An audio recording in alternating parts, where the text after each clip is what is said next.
Bismillahirrahmanirrahim. Pembahasan kita kali ini adalah tentang isim alat. Apakah isim alat itu? Isim alat adalah merupakan kalimat isim yang menunjukkan makna alat untuk melakukan suatu pekerjaan.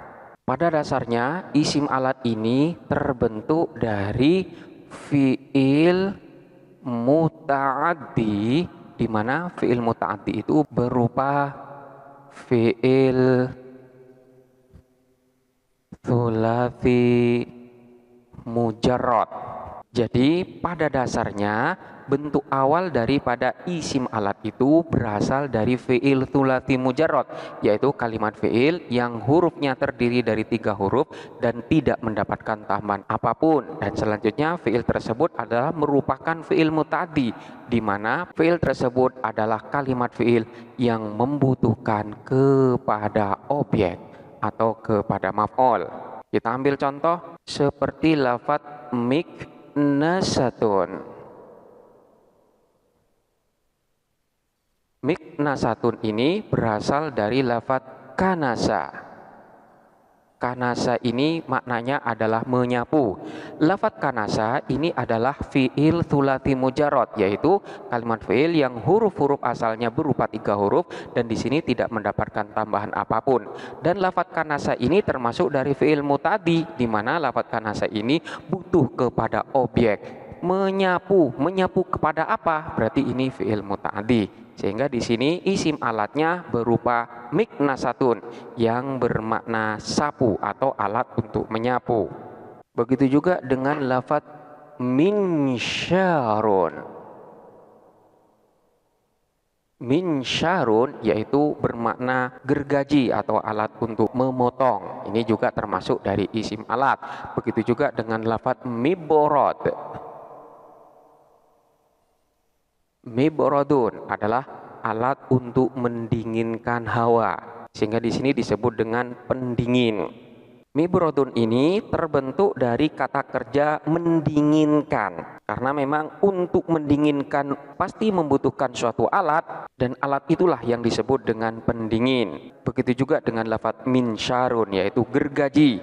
Ini berasal dari kata menggergaji. Dan alat yang digunakan untuk menggergaji itu adalah minsyar, yaitu gergaji. Ini adalah maksud dan makna daripada isim alat. Di dalam tasrifan, isim alat itu terdapat pada urutan paling akhir atau paling ujung. Jadi biasanya ketika di dalam tasrif itu diawalin dengan wazan fa'ala, fa'ala yaf'ulu fa'lan, maka ujung daripada tasrifan inilah yang disebut dengan isim alat. Fa'ala yaf'ulu fa'lan wa maf'alan fahuwa fa'ilun wa dzaka maf'ulun. Uf'ul la taf'ul. Maf'alun mif'alun. Inilah tasrif daripada isim alat. Lalu apakah wazan daripada isim alat itu hanya berwazan mif'alun saja? Dalam hal ini, wazan-wazan isim alat itu ada beberapa. Dan dari semua wazan-wazan isim alat itu dibagi menjadi 2 kategori. Ada yang masuk di dalam kategori kiasi, ada yang masuk di dalam kategori samai atau simai. Yang dimaksud dengan kiasi di sini adalah bentuk-bentuk daripada isim alat yang memang sudah terdapat wazan-wazan yang telah ditentukan. Sementara untuk isim alat yang masuk di dalam kategori simai itu adalah bentuk-bentuk daripada isim alat yang tidak memiliki wazan tertentu. Artinya bentuknya ini langsung kita dengar dari orang Arab. Untuk wazan isim alat yang masuk di dalam kategori kiasi yang terbentuk dari fiil tsulats mujarrad, di mana fiil tsulats mujarrad di sana termasuk dalam kategori fiil muta'addi. Ini terdapat 3 wazan. Wazan yang pertama adalah berwazan mif'alun. Ini adalah wazan standar sebagaimana yang ada di dalam tasrifan. Contohnya seperti lafadz minsyarun. Minsyarun itu berasal dari fi'il madhi nasyara, menggergaji. Minsyarun artinya gergaji atau alat untuk menggergaji. Kemudian wazan yang kedua adalah berwazan mif'alatun. Contohnya seperti lafadz miknasatun, berasal dari fi'il madhi kanasa. Kanasa miknasatun. Kanasa di sini menyapu, miknasatun alat untuk menyapu atau seringkali kita artikan dengan sapu. Kemudian yang ketiga ini berwazan mif'alun. Contohnya seperti lafadz miftahun, berasal dari fi'il madhi fataha. Nasyara, kanasa, dan fataha ini merupakan fi'il thulathi mujarrad yang muta'addi. Jadi semuanya itu huruf asalnya terdiri dari 3 huruf dan termasuk dari kalimat fi'il yang membutuhkan kepada objek. Wazan-wazannya ini secara kiasi ada 3, yaitu mif'alun, mif'alatun, dan mif'alun. Namun ada kalanya terdapat satu lafadz atau satu bentuk dari isim alat yang memiliki ketiga-tiga wazan ini. Artinya bentuk daripada isim alat ini mengikuti ketiga wazan ini. Contohnya seperti lafadz minsyarun tadi. Lafadz minsyarun yang merupakan bentuk isim alat dari lafadz nasyara, ini bentuk isim alatnya memiliki bentuk yang mengikuti ketiga wazan ini.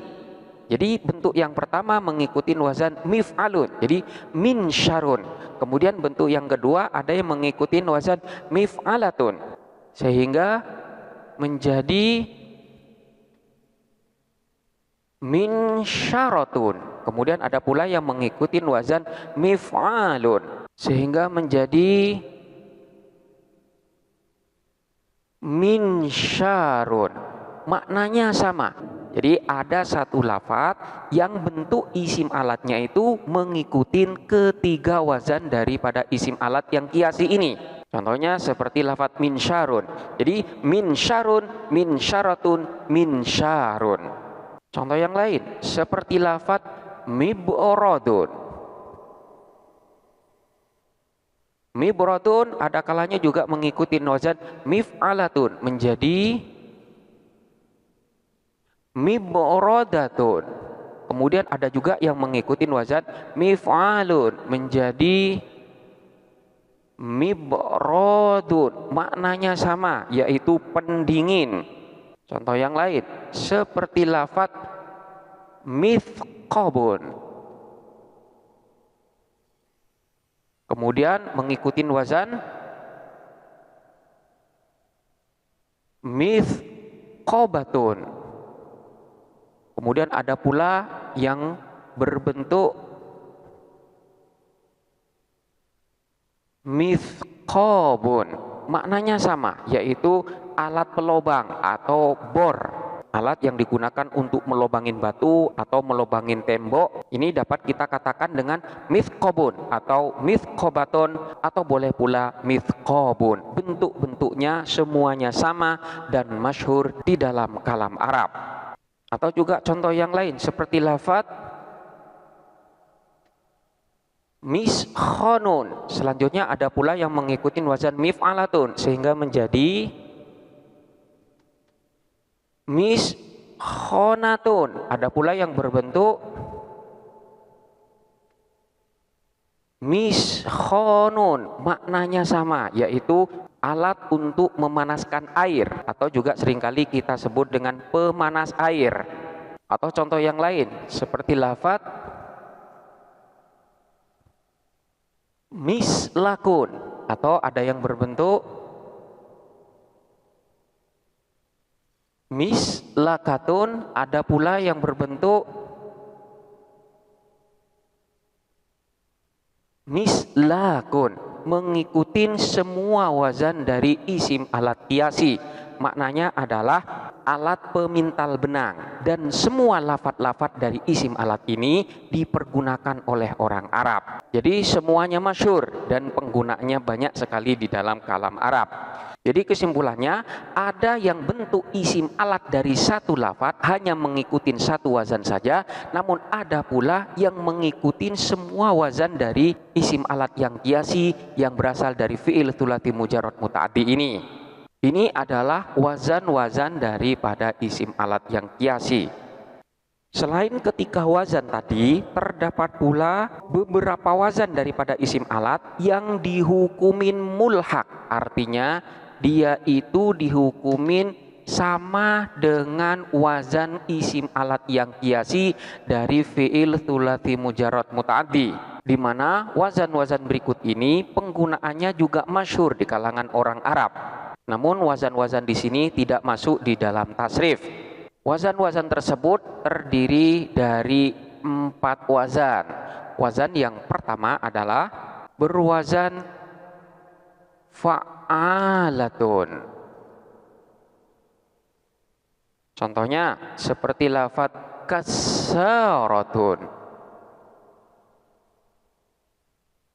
Kasaratun, alat penghancur. Ini kasara. Contoh yang lain seperti lafaz thallajah.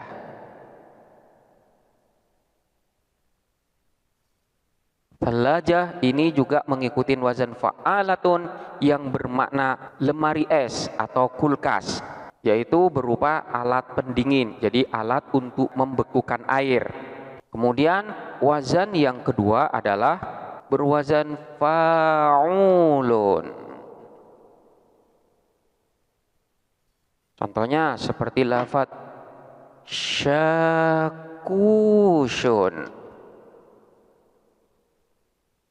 Syakushun ini maknanya adalah palu atau hammer yang merupakan alat pertukangan. Kemudian ada pula lafaz hasubun yang bermakna alat untuk menghitung, atau seringkali kita artikan dengan kalkulator, alat untuk mengkalkulasi. Kemudian wazan yang ketiga ialah berwazan fi'alun. Contohnya seperti lafaz irathun. Maknanya adalah alat pemantik api atau semacam korek api.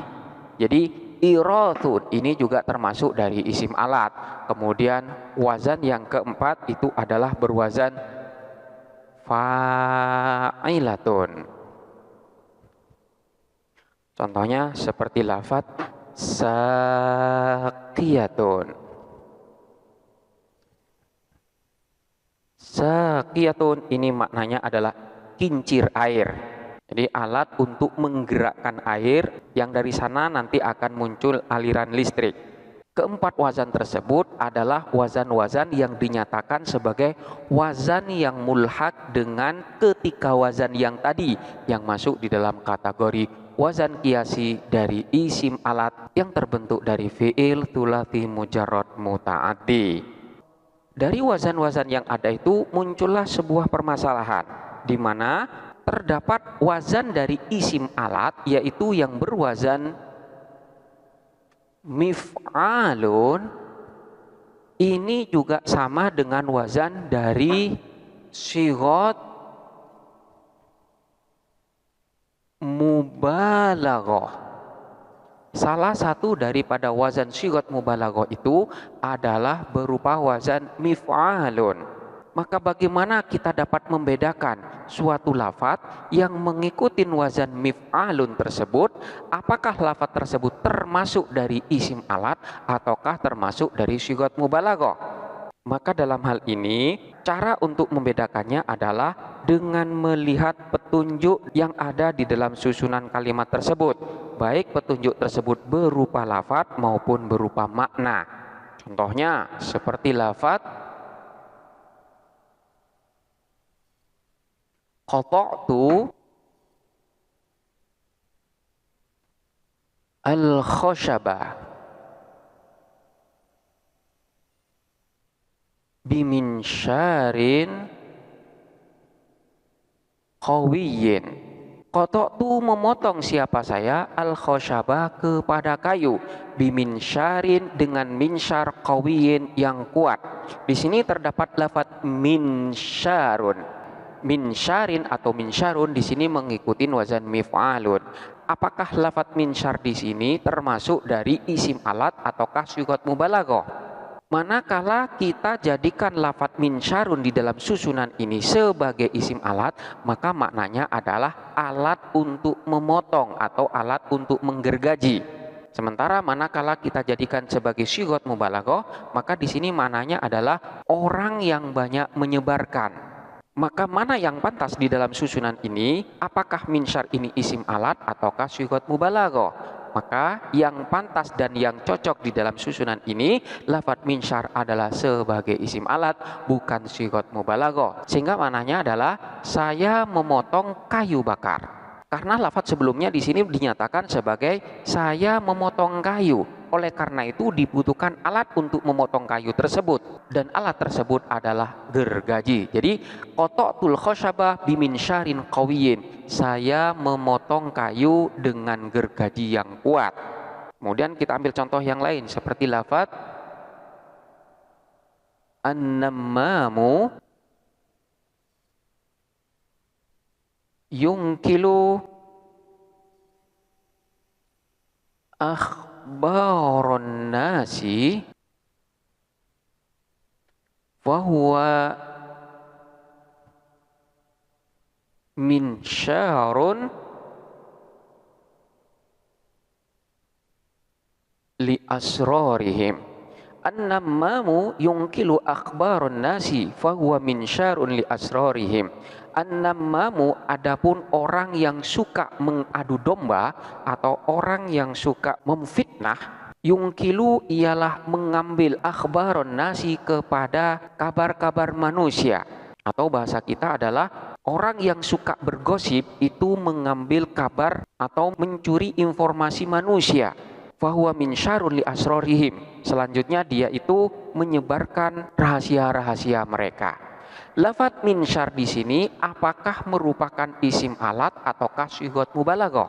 Kita lihat pada lafaz sebelumnya, di mana lafaz sebelumnya di sini membahas tentang keadaan daripada orang yang suka bergosip atau orang yang suka memfitnah, di mana kelakuan dari orang yang suka memfitnah di sana adalah mencuri-curi kabar berita dari manusia. Selanjutnya kabar tersebut disebarkanlah, termasuk di dalamnya adalah rahasia-rahasia dari manusia yang dicuri kabar beritanya. Maka lafaz minsyar di sini yang cocok adalah sebagai sigat mubalaghah dan tidak cocok manakala dijadikan sebagai isim alat. Manakala kita jadikan sebagai isim alat, maka mananya di sini adalah gergaji. Minsyarun li asrarihim. Kemudian dia itu menjadi gergaji bagi rahasia-rahasia mereka. Maka mananya di sini tidak akan cocok. Namun manakala kita jadikan sebagai sigat mubalaghah, maka di sini maknanya akan menjadi sempurna. Jadi orang tukang fitnah itu mencuri berita manusia, selanjutnya dia itu sering kali menyebarkan rahasia-rahasia daripada manusia itu. Kita ambil contoh yang lain. Seperti lafaz waqa'a al-midya'u alal ardi fankasara. Selanjutnya lafaz yang kedua adalah takallama al-midya'u bi ahaditha musaliyatin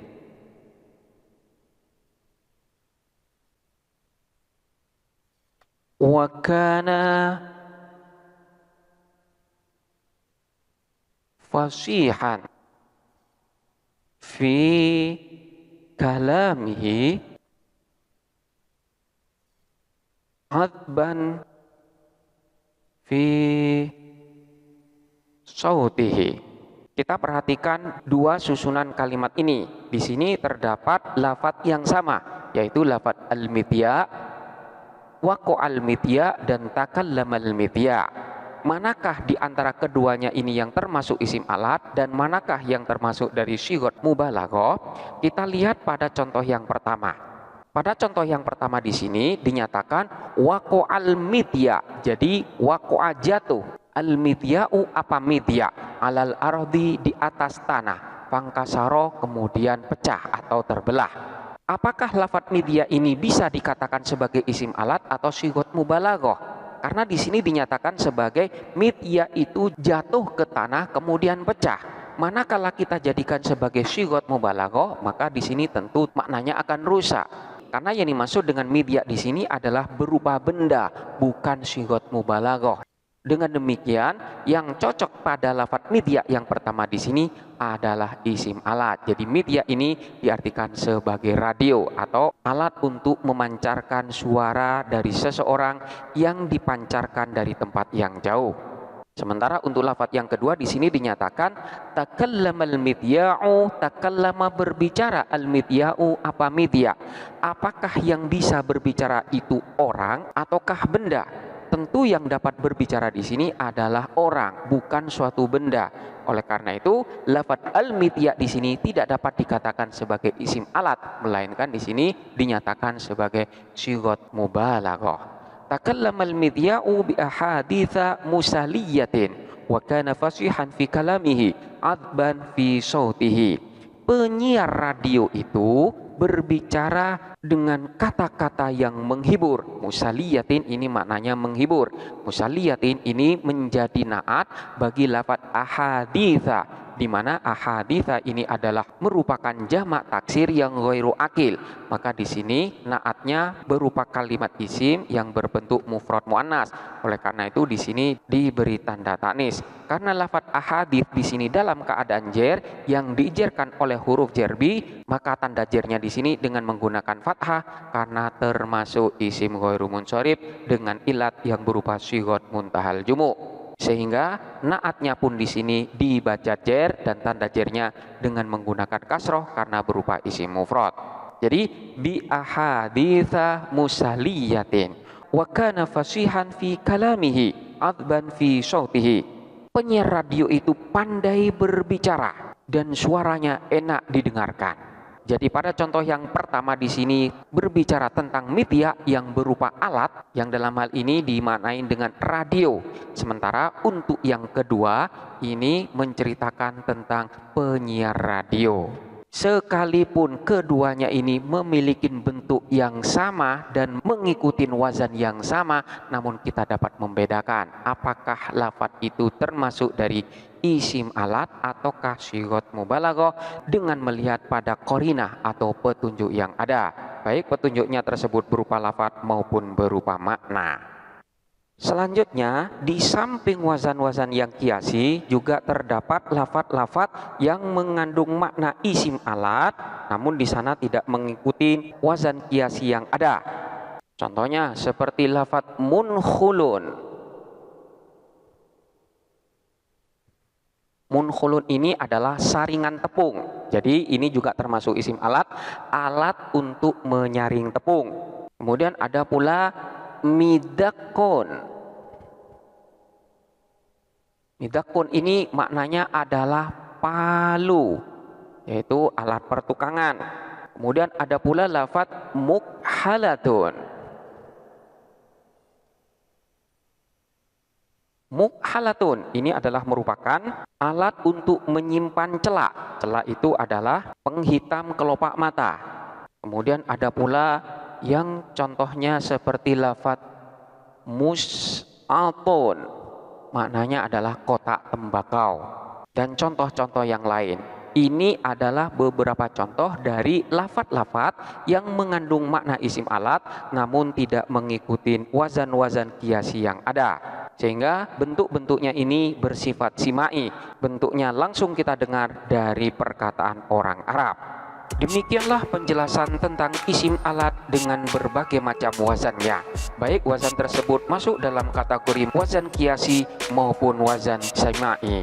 Selanjutnya silakan dipelajarin dengan seksama dan sampai jumpa pada pembahasan berikutnya.